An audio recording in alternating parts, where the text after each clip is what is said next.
Okay, my organization was the Alzheimer's Association. Our overall mission for this is a little different from most because they do have an e-newsletter that does go out monthly, but it's only sent by national base. So the national headquarters in Chicago sends it out.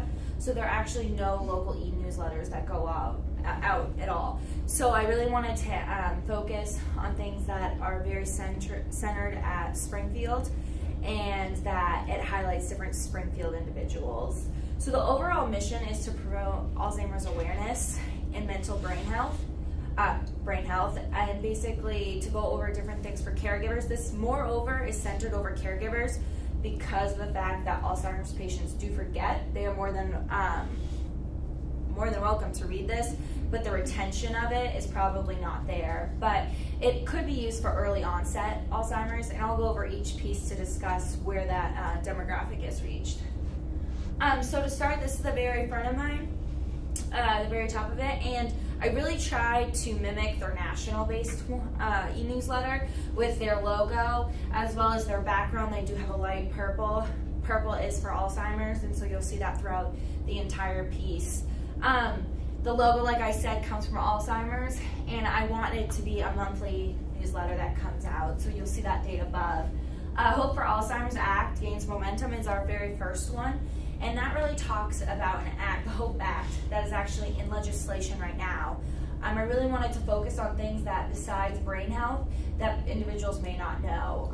So this is basically tagged for legislation, and it basically talks about a new act that's going through that will help caregiving start at the start of diagnosis. So a lot of times when the individuals are diagnosed with dementia, it's actually never written down in their paperwork. And so when other chronic illnesses occur, they don't even know how to treat that because they forgot that they had dementia. And so that's really key. Another really cool thing about this act that I do highlight, which is very, very important for caregivers, is this act actually allows a caregiver or someone next to kin to actually talk and be present with doctor conversations and in that exchange, and the actual Alzheimer's patient does not need to be involved in that, and that is huge, since a lot of time Alzheimer's patients don't actually like to go to the doctor because it's not familiar and it's a new space for them.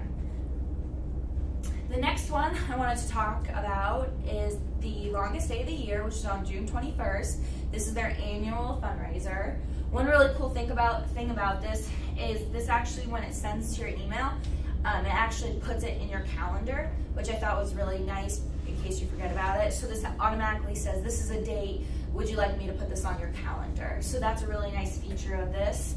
This main section is geared to the whole community of Springfield. It gives not only the contact for the local organization, but specific numbers for the people that put this on right in Springfield. So that's a great connection there.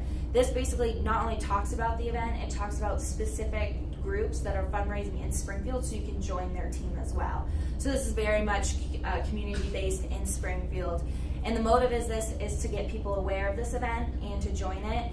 And the really nice thing about this, as well as longest day, June 21st, and there's a lot of corresponding little notes you can take with that. The One Drop Blood Grant, this is another research, but this is actually in motion, and this is one of their current projects. This is a little bit different, and not a lot of people know about it, so I thought it was really important to highlight, as well as they requested me to highlight.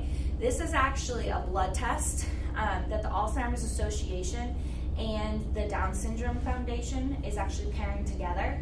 And a lot of people don't realize that most Down syndrome individuals by the age of 50 have Alzheimer's, because of the fact that by 30, medical research has actually advanced their lifespan, and so now they're living till 50 and above, but with that becomes Alzheimer's, and since they have an extra chromosome, that actually leads to build up a brain plaque and the progression from dementia to Alzheimer's. So this is really unique because it not only hints at the caregivers and our community population, it basically opens up a whole new demographic for individuals who have Down syndrome and their caregivers.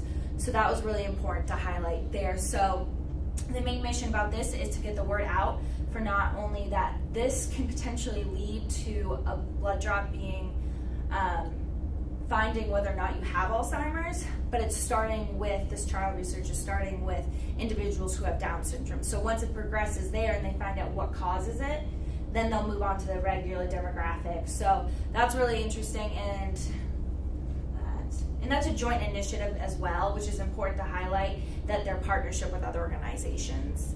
Caregiving tips is something they really wanted me to highlight. This is my blog piece of the whole e-newsletter. This talks about how important a daily schedule is for Alzheimer's patients, especially as caregiving. As I may have talked about in a previous presentation, about the fact of high rates. I think it's estimated at over $2 million in caregiving if you actually counted how many hours they put in. So caregivers basically make up a lot of time of the care for an Alzheimer's patient. So you'll go through, and it talks about different aid tools to use to calm an Alzheimer's patient and how a regulated schedule is very important for keeping them calm. The volunteer highlight, as I mentioned, they only have a national, so they don't really do volunteer highlights because of the fact that it's going to the mass public of the whole nation and people don't know who these individuals are. So I wanted to highlight Daisy, and her mother actually has Alzheimer's and she's her main caregiver there. And so this not only highlights the great person that Daisy is and the basically selfless job she has, but it also highlights how difficult it is to be a caregiver, as well as what an Alzheimer's patient's life is really like.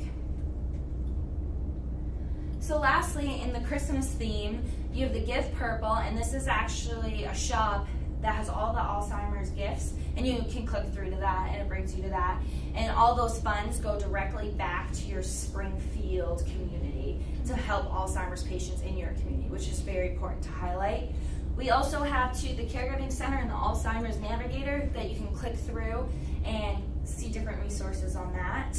And then I want to put a donation button on there because that's as important as well. And the donations you make, if you correlate it to the city you live in, that will go directly to your Alzheimer's in your community. And then lastly, I put the mission statement of the Alzheimer's Association just to refresh that for everyone.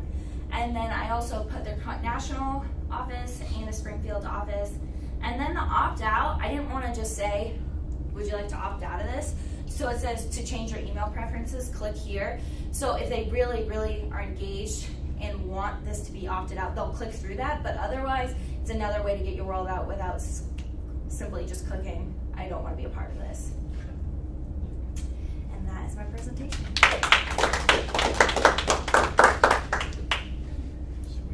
Questions?